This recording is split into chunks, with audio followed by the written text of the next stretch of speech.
next soal berikutnya ini temanya campuran antara titrasi dengan hidrolisis. Nah, kenapa bisa dibilang seperti itu? Nah, nanti kita lihat di soal ya. Nah, untuk soalnya itu adalah sebanyak 20 ml larutan hidrazin atau N2H4 konsentrasi 0,02 m dan Kb-nya 2 kali 10 pangkat minus 6 dititrasi dengan larutan asam kuat atau HCl dengan konsentrasinya 0,01 molar. Nah, pada titik ekuivalen tepat saat penambahan 40 ml HCl. Nah, ini kita tandai aja. Nah, yang ditanyakan itu adalah pH larutannya itu berapa. Nah, otomatis di sini kita mesti buat yang namanya reaksinya terlebih dahulu. Nah, di sini kita buat ya. Berarti reaksinya itu antara hidrazin dengan HCl. N2H4 ditambah HCl. Nah, ini menjadi pasti basa. Kenapa saya bilang basa? Karena di sini dia punyanya nilai Kb ya. Ditambah asam pasti berubah jadi garam. Garamnya apa? N2H5Cl. Nah, setelah kita buat, kita jabarkan kondisi ketika mula-mula, bereaksi, dan sisa. Nah, mula-mulanya untuk si hidrazinnya itu kita masukkan nilai molnya saja ya. Molnya bisa didapat dari konsentrasi dikali volume. Berarti hidrazinnya 0,02 dikali 20. Berarti di sini kita dapat nilainya coret-coret 0,4 ya milimol. Oke, nah hasilnya berapa? Sama, kita kalikan saja 0,01 dikali 40, yakni 0,4 milimol. Otomatis karena mereka berdua sama dan koefisiennya juga sama, mereka akan habis bereaksi. Nah, lagi pula ini kan kondisi pada saat titik ekuivalen. Titik ekuivalen itu pasti keduanya itu habis bereaksi. Nah, logikanya ya. Berarti ini yang bereaksi 0,4, ini juga 0,4, berarti yang dihasilkan garamnya juga adalah 0,4 milimol. Nah, sekarang kita lihat. Dihasilkan garamnya 0,4 milimol. Nah, sekarang kita lihat di sini garamnya terbentuk dari asam kuat dengan basa lemah. Nah, dua-duanya kan habis bereaksi ya, sudah kita buktikan ketika dua-duanya habis bereaksi. Nah, berarti kita menggunakan tema atau menggunakan teori dari hidrolisis untuk mencari nilai dari pH-nya. Nah, ketika kita menggunakan konsep hidrolisis, berarti yang kita lihat itu adalah yang kuatnya. Yang kuat di sini itu adalah asam. Berarti nanti kita dapatkan pH-nya itu cenderung sifatnya adalah asam. Nah, asam itu nilainya kurang dari 7. Berarti yang tepat itu adalah yang option A. Nah, ini untuk penjabaran lebih jelasnya. Tapi sebenarnya dari sini kita bisa ambil lebih singkatnya. Singkatnya gimana? Nah, kondisinya ini kan adalah titrasi ya. Namanya titrasi kan tadi sudah saya bilang ya bahwa dua-duanya itu habis bereaksi. Nah, ketika habis bereaksi otomatis konsepnya pasti hidrolisis. Nah, ketika hidrolisis tinggal lihat aja mana yang kuat. Yang kuat itu akan menentukan nilai dari pH-nya. Seperti itu. Oke, next berikutnya kita akan bahas soal nomor 12. Nah, di sini temanya campuran ya, tentang redoks dan stoikio. Nah, kenapa tentang redoks? Karena reaksinya adalah reaksi redoks. Dan stoikio itu nanti kita menggunakan perhitungannya pakai konsep stoikiometri. Nah, di sini soalnya sebanyak 20 ml larutan KMnO4 0,2 n tepat bereaksi dengan 80 ml larutan H2C2O4. Berarti dua-duanya itu larutannya habis bereaksi. Nah, sesuai dengan persamaan kimia sebagai berikut. Nah, ini reaksi redoksnya. Yang ditanyakan itu adalah volume gas CO2 yang dihasilkan diukur pada 0 derajat Celcius 26 cm Hg adalah, nah berarti yang ditanyakan adalah volume dari si CO2. Nah, ini kondisinya ya. Nah, ketika kita tahu pada kondisi suhunya 0 dan tekanannya itu 1 atm atau 76 cm Hg, maka berlaku rumus pada kondisi STP atau standar temperature pressure. Nah, gimana rumusnya? Untuk mencari volume pada kondisi STP, rumusnya itu adalah V sama dengan mol dikali 22,4. Nah, sekarang berarti kita tinggal cari molnya dari CO2 itu berapa. Nah, gimana cara mencari molnya CO2? Nah, sama seperti soal-soal sebelumnya, kita bisa menggunakan yang namanya perbandingan koefisien dengan mol. Nah, tetapi balik lagi sebelumnya, kalau di soal sebelumnya itu rata koefisiennya itu masing-masing itu sudah setara ya reaksinya, sekarang kita periksa dulu. Nah, ini sudah setara atau belum? Karena ini reaksinya adalah reaksi ion. Nah, sekarang kita periksa ya, Mn-nya di kiri 2, di kanan 2. Oke, sudah sama. O-nya 8, nambah 4 kali 5, 20, berarti 28 ya. Sebelah kanan, O-nya itu 20, ditambah 8, 28, sudah sama. C-nya di kiri ada 10, di kanan ada 10 ya. Oke, sudah sama, hanya di kiri 16, di kanan juga 16. Oke, berarti reaksi ionnya sudah setara. Nah, sekarang kita lihat mana sih yang bisa kita ketahui supaya kita bisa dapat molnya dari si CO2. Nah, di sini KMNO4-nya itu katanya 0,2 molar. Volumenya 20. Nah, dari sini bisa nggak kita dapat molnya? Bisa ya. Kita bisa dapat molnya dari si KMNO4. Gimana cara mencarinya? Konsentrasi dikali volume. Konsentrasinya adalah 0,2 molar, volumenya 20. Nah, kita langsung ganti aja ke liter ya. Berarti 2 kali 10 pangkat minus 2 liter. Nah, berarti 0,2 kali 2, 0,4 kali 10 pangkat minus 2.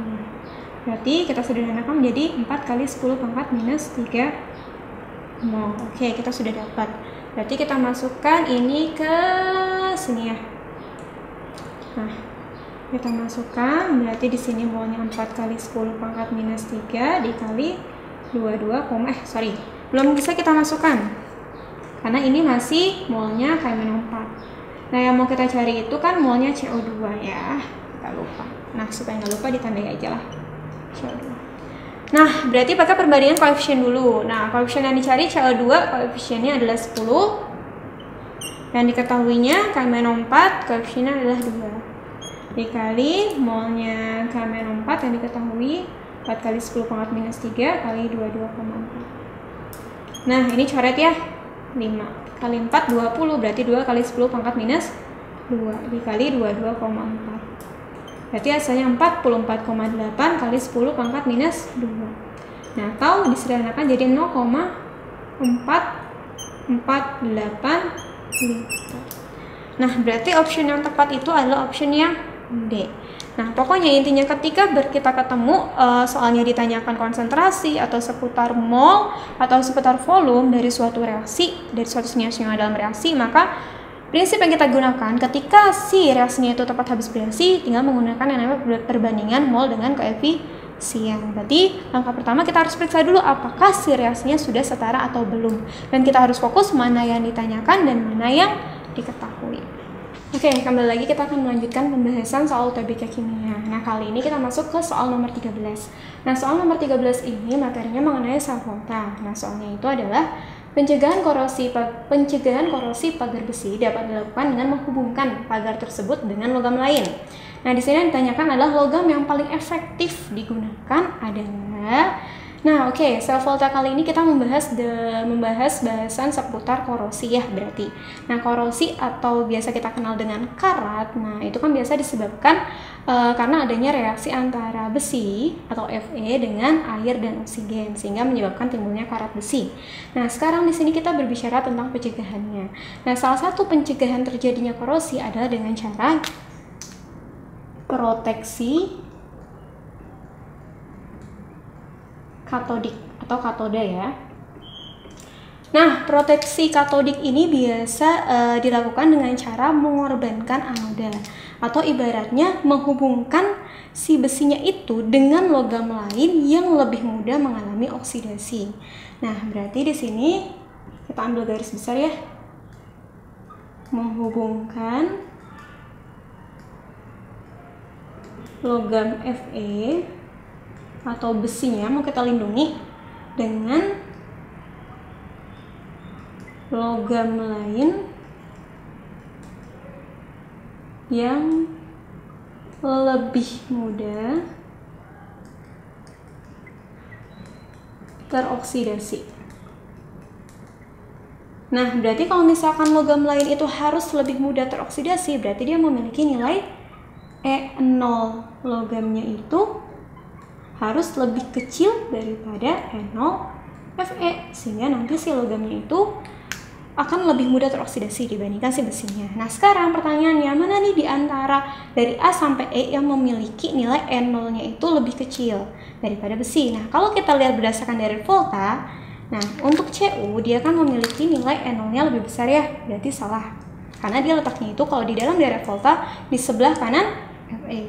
Nah, Ni juga salah. Nah, karena dia juga punya nilai E0 yang lebih besar, Gitu, letaknya di sebelah kanan Fe. Nah, untuk Al, Zn, dan Mg dia itu letaknya di sebelah kiri Fe. Kalau kita gambarkan, di sini ada Mg, baru Al, Zn, baru Fe. Dan diikuti oleh Ni dan Zn ya. Nah, ini kan udah pasti, bukan Ni dan Zn, tetapi Ni dan Cu. Nah, terbalik. Ini kan udah pasti salah ya. Nah, berarti yang tersisa ini. Nah, mana nih yang lebih efektif? Kan ditanya lebih efektif nih. Berarti kalau lebih efektif, supaya dia itu lebih mudah terjadinya oksidasis, kita ambil yang benar-benar NO-nya itu lebih kecil. Berarti di sini yang kita ambil itu adalah si magnesium. Berarti option yang paling tepat adalah option E. Oke, next berikutnya kita membahas soal nomor 14. Nah, soal kali ini itu temanya tentang asam basa. Nah, jadi di sini itu ada sebuah gambar, ada 3 gambar atau 3 skema. Nah, di sini diketahui titik merahnya itu adalah ion OH-. Nah, titik kuningnya adalah Ha. Nah, kalau Ha kan berarti depannya H, berarti bersifat asam ya. Nah, per butirnya itu, per 1 butir merah maupun kuning itu nilainya sama dengan 0,1 mol. Diketahui juga di sini nilai pKa-nya sama dengan 5. Nah, yang ditanyakan itu, nah ini ceritanya kondisi awal ya, diketahui. Yang ditanyakan itu adalah berdasarkan ilustrasi molekuler di atas. Apabila spesies-spesies tersebut dibiarkan bereaksi, ilustrasi molekuler yang membentuk larutan penyangga adalah. Nah, berarti dari sini ditanya nih, di antara A, B, sama C, manakah yang bisa membentuk yang namanya larutan penyangga? Oke, di sini kita harus cari tahu dulu nih. Larutan penyangga atau biasa kita kenal sebagai buffer ya. Buffer itu kan terbentuk dari spesies asam atau basa lemah dengan garamnya ya. Nah, berarti kan di sini intinya harus ada asam atau basa lemah yang masih tersisa di situ, gitu kan? Nah, berarti di sini kita cari nih supaya tersisa si asam atau basa lemahnya. Nah, di sini kan yang bersifat lemah kita langsung aja ya. Yang bersifat lemah itu kan asam nih. Sehingga yang supaya bisa yang bersisanya itu adalah si asam lemahnya, berarti otomatis yang harus habis siapa? Basa kuatnya kan. Nah, berarti di sini yang kita cari adalah mana di antara 3 skema ini yang basa kuatnya itu lebih sedikit dibandingkan asam lemahnya. Nah, sekarang tinggal kita bandingkan ya.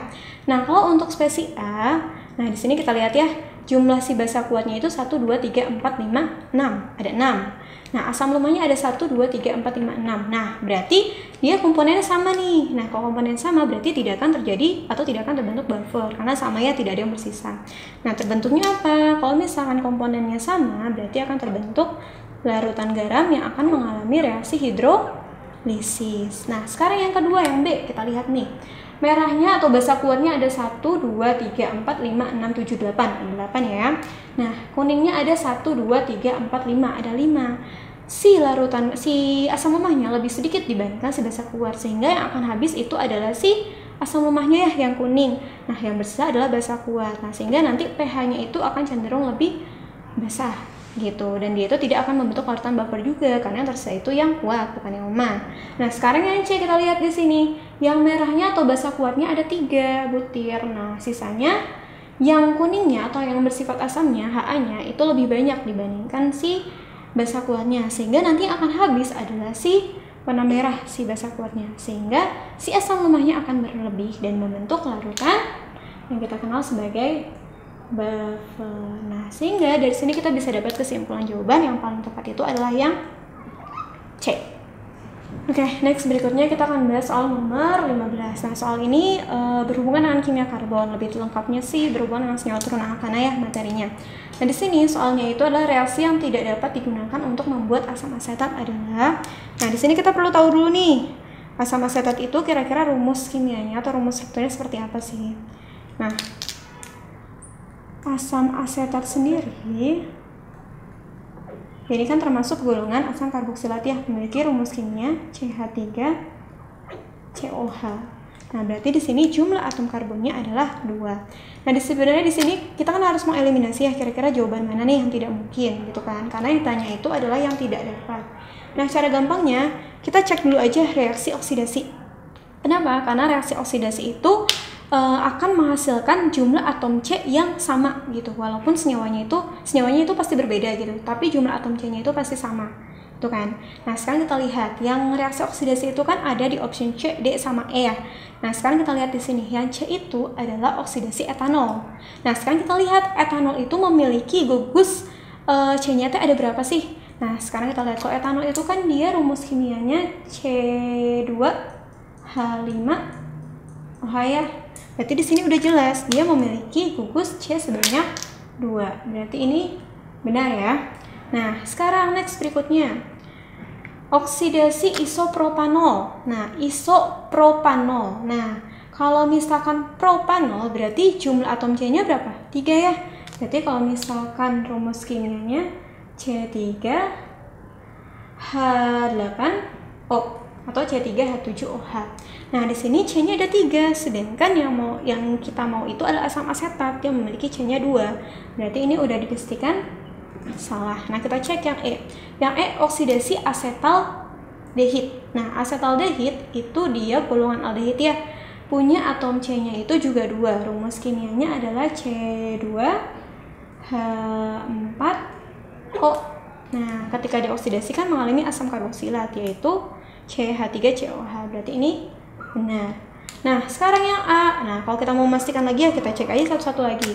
Nah, yang A hidrolisis etil asetat. Nah, etil asetat itu berarti kan gugusnya adalah gugus ester ya atau golongannya ester. Kalau kita gambarkan strukturnya itu adalah CCO.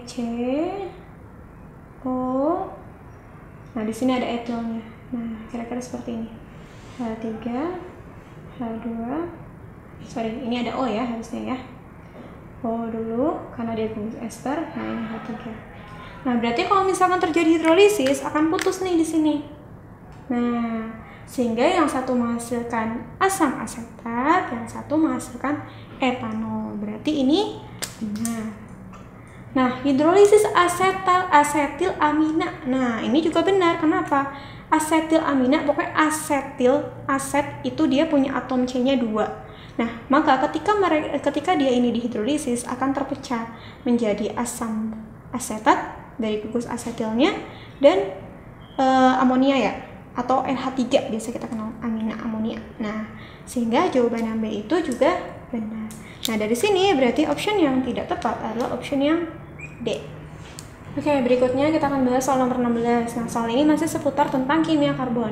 Nah, di sini soalnya kalsium karbida atau dikenal sebagai CaC2 dapat digunakan untuk membantu pematangan buah. Nah, di sini option yang tepat kita lihat ya. Yang tepat itu adalah option C. CaC2 bereaksi dengan uap air sehingga menghasilkan gas asetilen dan panas. Nah, kenapa sih? Kita lingkari saja dulu ya. Nah, kenapa bisa menghasilkan itu? Kita lihat di sini reaksinya. CaC2 ketika dia bereaksi dengan uap air atau H2O, nah dia ini akan menghasilkan C2H2 dan CaOH 2 kali. Nah, di sini tinggal kita setarakan. C-nya 1 sudah, C-nya 2 sudah, H-nya 4, oke, O-nya 2. Nah, kenapa sih kok ini bisa membantu pematangan buah? Karena di sini hasil reaksi dari karbida sama air, kalsium karbida dengan air, itu menghasilkan gas ini, C2H2 atau kita kenal sebagai gas asetilen. Nah, gas asetilen ini dia itu berperan penting, dia itu bersama dengan panas yang dihasilkannya berperan penting dalam proses pematangan buah. Nah, sehingga dari sini option jawaban yang tepat itu udah pasti adalah jawaban yang C. Next, berikutnya kita akan membahas soal nomor 17. Nah, soal ini masih juga seputar senyawa karbon atau kimia karbon. Nah, di sini yang ditanyakan adalah hidrolisis N-metil asetamida akan menghasilkan produk utama berupa. Nah, berarti di sini kita garis bawahi dulu ya. Yang ditanyakan adalah hidrolisis dari N-metil asetamida. Nah, kita perlu gambar dulu nih struktur dari N-metil asetamida. Nah, sekarang di sini kita lihat. Berarti di sini kan ada gugus amida sama ada gugus metil. Nah, yang berikatan dengan si N ya. Berarti dari sini kalau kita gambarkan si N-nya itu mengikat gugus metil kan CH3 dan asetamida. Nah, aset berarti tadi 2 ya C-nya. Nah, tinggal kita lengkapi H-nya. Di sini berarti hanya 3. Di sini sudah mengikat 4. Nah, N itu kan dia bisa mengikat 3H ya. Berarti di sini kurang 1. Oke. Nah, dia dihidrolisis. Nah, berarti kalau hidrolisis terjadi pemecahan molekul air ya, H2O. Nah, molekul air di sini akan pecah bentuk H+ dan OH-. Nah, pemecahan ini akan diikuti oleh terputusnya ikatan dari si N-metil asetamida. Putusnya di mana? Putusnya itu di sini. Nah, sehingga di sini dia akan terurai menjadi ion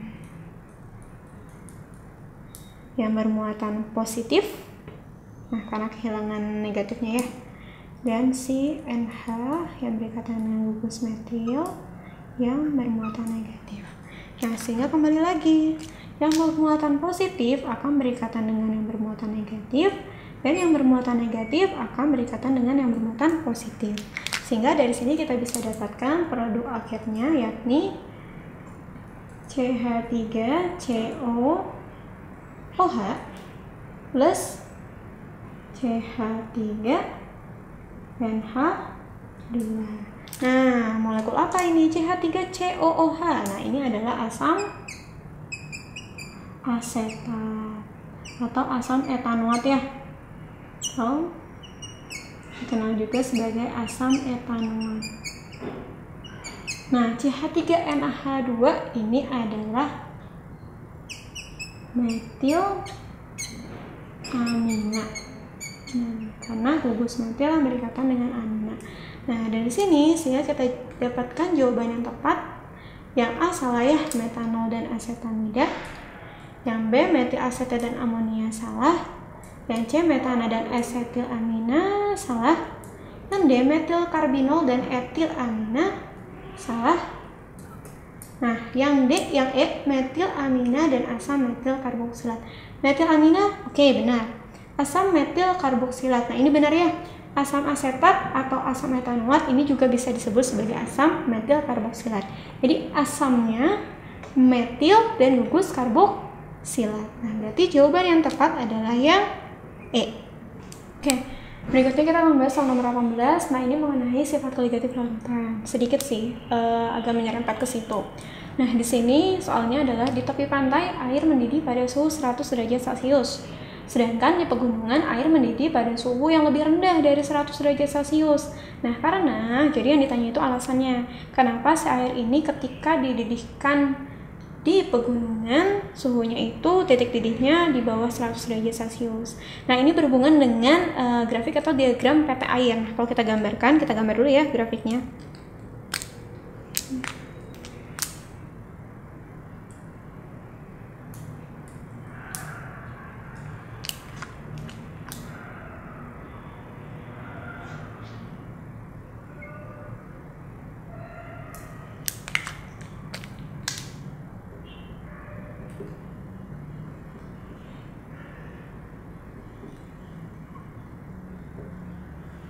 Nah, ini kita buat lebih panjang saja.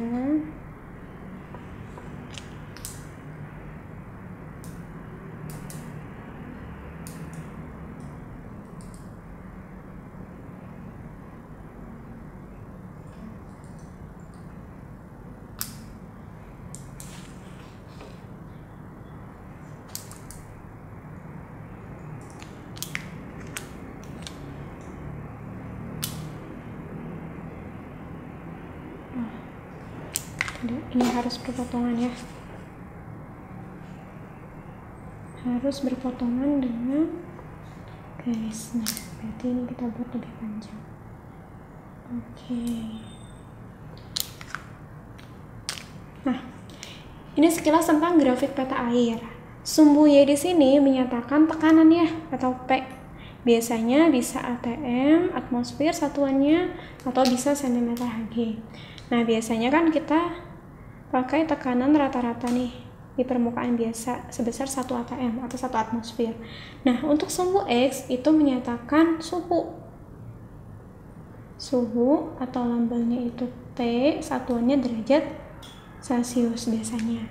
Nah, titik didih itu adalah suhu di mana fase cair itu berubah jadi fase gas, di mana saat si tekanan udara luarnya itu sama dengan tekanan pada larutan. Nah, contohnya di sini air. Di sini dia mendidih pada suhu, nah ini kurang ikut ya di sini harusnya, pada suhu kira-kira 100 derajat Celcius. Nah, ketika kita berada di pegunungan, tekanan udaranya itu lebih rendah dibandingkan tekanan udara saat kita berada di kondisi biasa gitu, di daratan biasa. Nah, berarti kan di bawah 1 atm ya, kita anggap saja di sini. Ini ketika tekanan udara di pegunungan. Sehingga kalau kita tarik garis, nah, dapat ya kesimpulannya.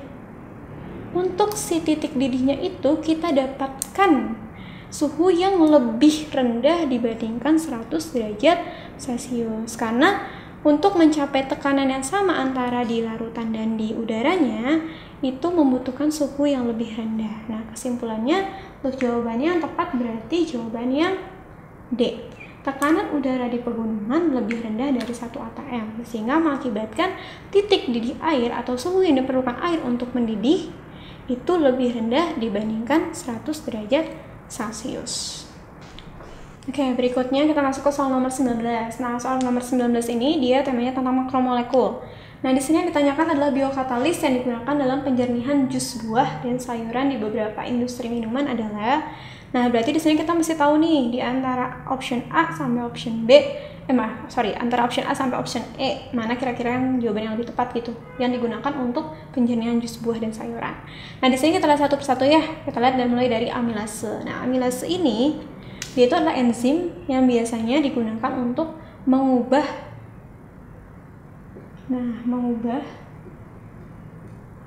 amilum atau pati menjadi gula sederhana.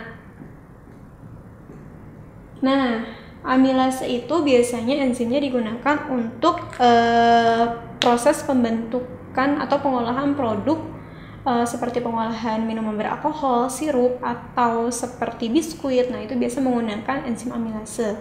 Nah, berarti yang A itu kurang tepat ya. Nah, yang B lipase. Nah, lipase ini dia itu fungsinya untuk mengubah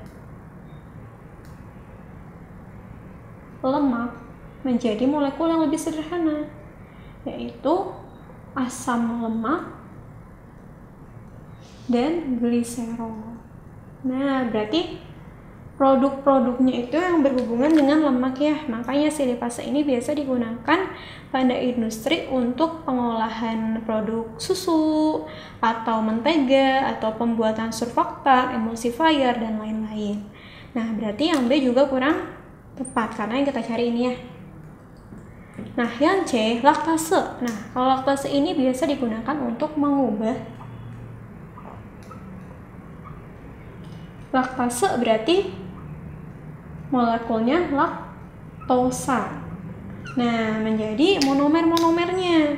Nah, laktosa itu monomernya ada apa aja? Glukosa dan galaktosa. Nah, biasanya enzim laktase ini digunakan untuk proses pengolahan susu, es krim, dan lain sebagainya. Nah, berarti yang C juga kurang tepat. Nah, yang D, selulase. Nah, selulase itu biasanya digunakan untuk mencerna atau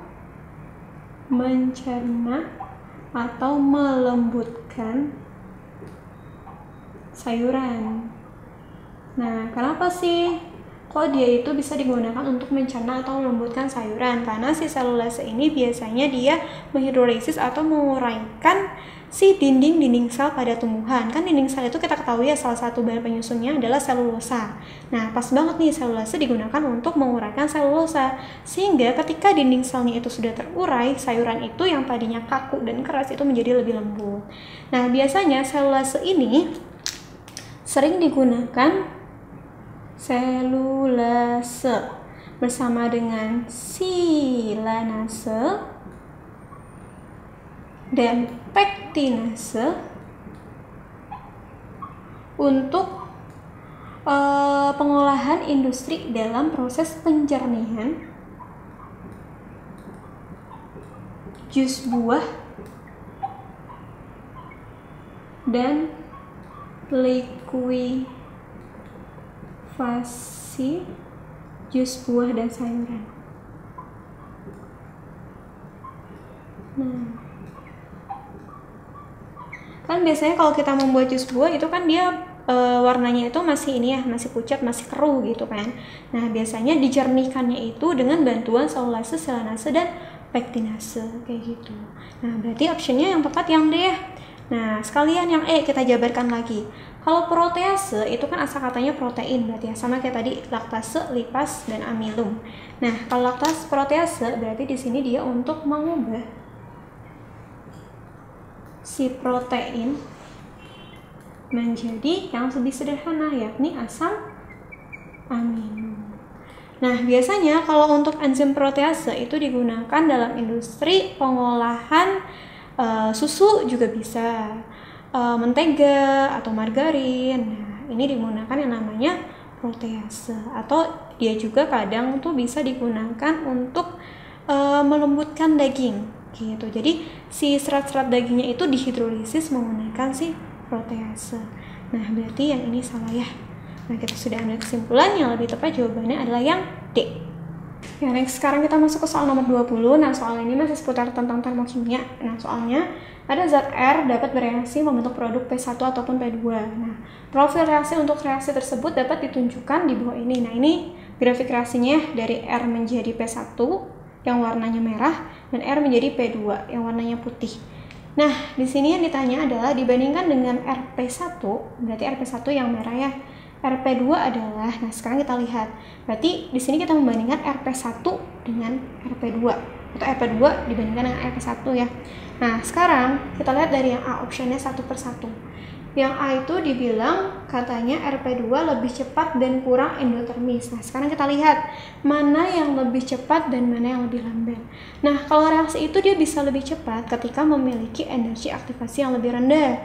Nah, sehingga kan mudah dilampaui ya, sehingga cepat terjadinya reaksi. Nah, kalau misalkan dia punya energi aktivasi yang lebih tinggi, berarti butuh waktu yang lebih lama untuk mencapai si energi aktivasi tersebut, sehingga reaksi akan berlangsung lebih lambat. Nah, cara melihatnya tinggal kita tarik aja nih. Ini EA untuk yang satu. Nah, terus kita tarik garis.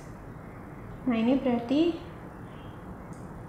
EA untuk yang kedua. Nah,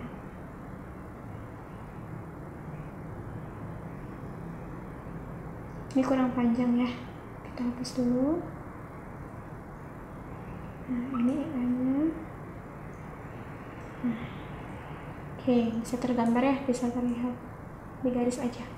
Ini energi aktivasi yang pertama untuk P1, ini energi aktivasi yang kedua untuk P2. Nah, sekarang kita lihat nih, mana yang punya EA lebih besar. Nah, yang lebih besar itu kan adalah yang kedua ya. Nah, sehingga reaksi yang kedua itu yang RP2 itu berlangsung lebih lambat. Berarti kalau yang A lebih cepat, ini salah.